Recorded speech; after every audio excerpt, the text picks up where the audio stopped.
Morning, Year 9. So we're going to be carrying on with our unit on sort of Dragon's Den and local charities. Now, last lesson, if you submitted your work on ideas of local charities based in Hong Kong that you could adopt to work with for this particular project.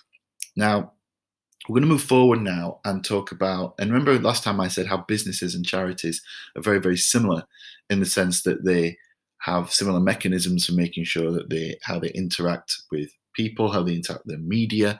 And we're going to develop that today by considering brand and brand imaging.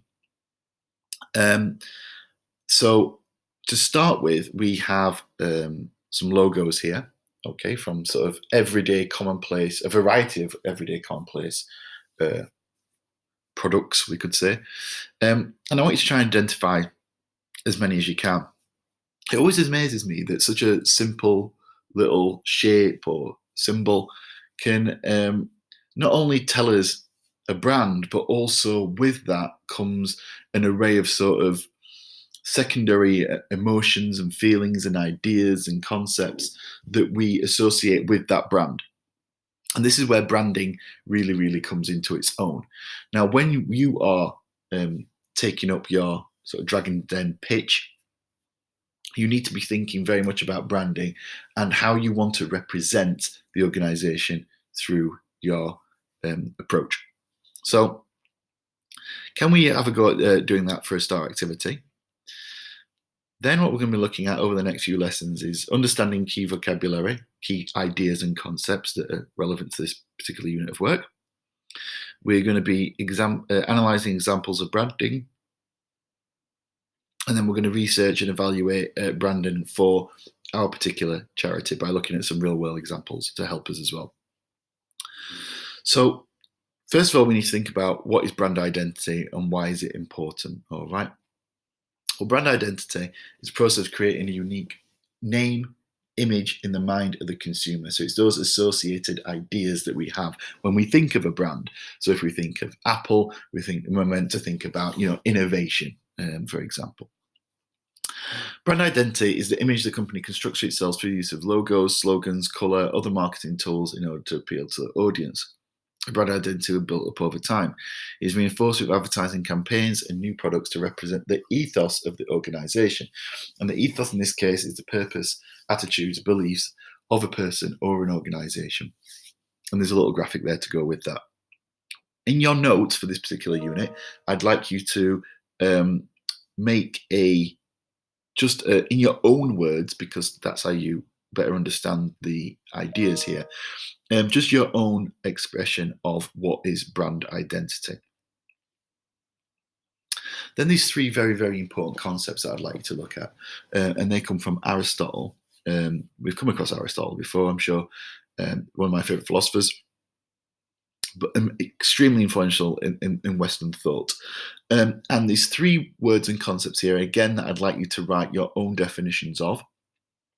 You can also use, obviously, my slides, but these you're going to use all the way through into IGCSE and IB. And that's ethos, pathos, and logos. So three Greek terms. So ethos is all about credibility. Ethos means character in Greek, and it's the idea that the organization in which you're representing has a moral and credible character. That is someone that people can get behind, an organization that people can value and trust. Pathos is the appeal to emotion, all right, persuading the audience member through emotional responses, normally through sympathy. You see this an awful lot in charities. And pathos comes from the Greek word suffering and experience, okay? And you can use a plethora of techniques to evoke this. You can use, obviously, emotional language, images, language that has particularly powerful connotations. Music as well, often effective as well.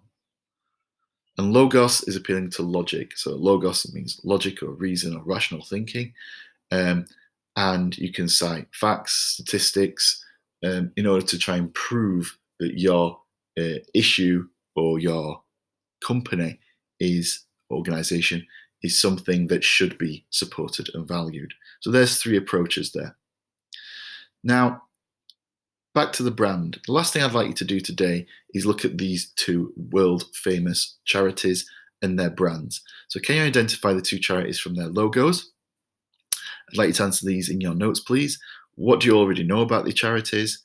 And then you may have worked for these, you may have raised money for these charities before, you may have come across their work in different subjects or in your personal lives. And what do you already know about them? And then I'd like you to list 10 facts about each charity, so a little research task. And then from your own ideas and research, what can you say about their brand? So their brand identity. All right. So there's 4 questions there for each of the 2 charities there. And that's what I'd like you to finish with today. We will pick this up on Friday's lesson. And always, if you've got any questions, you can email me at any time. All right. Thank you very much.